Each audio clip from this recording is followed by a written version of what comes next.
Halo, kamu lagi dengerin pengalaman membaca buku dari para teman baca yang tersebar di seluruh Indonesia di channel YouTube Resensi Buku.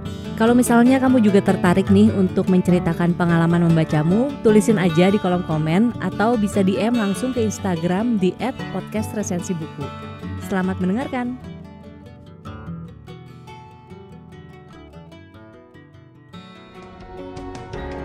Kalau kamu perhatiin akhir-akhir ini, minimal sejak munculnya virus yang sebelumnya belum pernah kita dengar, lalu ditetapkannya status pandemi dengan segala usaha-usaha untuk mengatasinya, lalu kampanye vaksinasi, kita tuh diberondong dengan banyak banget informasi baru. Dan informasi-informasi ini tersebar di ruang-ruang publik, baik yang virtual seperti media sosial, maupun lewat celotehan-celotehan di warung, komplit dengan macam-macam reaksi yang menyertainya. Nah, kamu juga perhatiin gak sih kalau hoax dan misinformasi itu lebih cepat tersebar dan dipercaya dibandingkan pendapat para ahli? Bikin penasaran kan? Kenapa orang lebih gampang menerima berita dari sumber yang gak jelas daripada artikel ilmiah dari pakarnya? Jadi, buku yang mau aku review ini membahas tentang fenomena tersebut. Buku ini berjudul Matinya Kepakaran, ditulis oleh Tom Nichols. Ini adalah terjemahan dari judul originalnya The Death of Expertise dan diterbitkan oleh penerbit KPG. Buku ini berusaha mengupas fenomena psikologis yang bikin orang-orang lebih percaya sama hoax, takayul, teori konspirasi, dan semacamnya. Salah satu topik utama yang dibahas adalah tentang bias konfirmasi. Bias konfirmasi ini menjadi penting karena ini adalah salah satu mekanisme bertahan hidup manusia, bahwa kita akan merasa aman pada hal-hal yang kita ketahui dan pahami. Jadi secara alami kita akan cenderung mencari informasi yang membenarkan apa yang kita percayai dan menolak fakta yang menentangnya.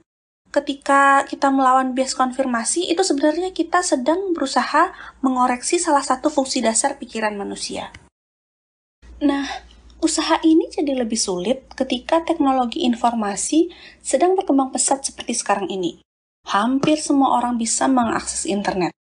Saat jutaan informasi ada dalam genggaman kita dan kita bebas mengaksesnya, kita tidak merasakan lagi otoritas dari para pakar, karena di internet semua orang terasa setara. Ini hanya sebagian kecil dari bahasan kenapa publik merasa kesulitan untuk mempercayai para pakar. Beberapa topik lainnya mencakup sistem pendidikan yang tidak mendukung critical thinking, jurnalisme yang berorientasi pada profit, dan sistem pemerintahan yang cenderung ingin memenangkan hati semua orang dan kurang mendukung kepakaran. Buku ini menjadi menarik dan tidak membosankan karena penulisnya sendiri adalah seorang pakar. Beliau adalah pakar strategi politik dan militer. Kayaknya sih Bapak Tom Nichols ini mengalami banyak kasus di mana kepakarannya sering diragukan oleh orang awam, terutama oleh para mahasiswa dan orang-orang yang merasa udah ahli setelah berselancar di internet. Karena di beberapa bagian buku kamu akan ngerasain banget rasa frustasi di kalimat-kalimatnya. Kayak lagi bilang, kenapa sih orang-orang pada bebal nggak bisa dibilangin? Lucu sih. Sayangnya, ini juga bikin beberapa bagian jadi ngelantur karena si Bapak Nichols-nya malah berasa lagi curhat gitu. Walaupun gak mengganggu flow buku secara keseluruhan sih, bukunya sendiri tetap informatif kok dan membantu kita banget memahami. Contohnya, kenapa di grup keluarga kita tuh selalu ada aja om atau tante yang ngeyel pas dibilangin kalau dia salah informasi. Satu lagi kekurangan buku ini, bukunya tuh cuma membahas tentang why, kenapa orang-orang susah percaya pakar. Tapi nggak membahas how, bagaimana caranya supaya kita terhindar dari bias konfirmasi. Kayaknya kita harus baca buku yang lain deh untuk tahu informasinya lebih lanjut. Buat kamu yang tertarik untuk mengetahui lebih jauh, aku merekomendasikan bukunya Rolf Dobelli yang The Art of Thinking Clearly. Ini ngebahas tentang bias-bias dan sesat pikir yang sering kita temui dan nggak sengaja sering kita lakukan. Lalu ada buku Thinking Fast and Slow dari Daniel Kahneman. Ini bukunya komprehensif banget menuntun kita berpikir dan mengolah informasi dengan efektif supaya tidak terjebak bias. Ini kedua bukunya udah ada terjemahannya kok, dan udah diterbitkan oleh Gramedia dan KPG.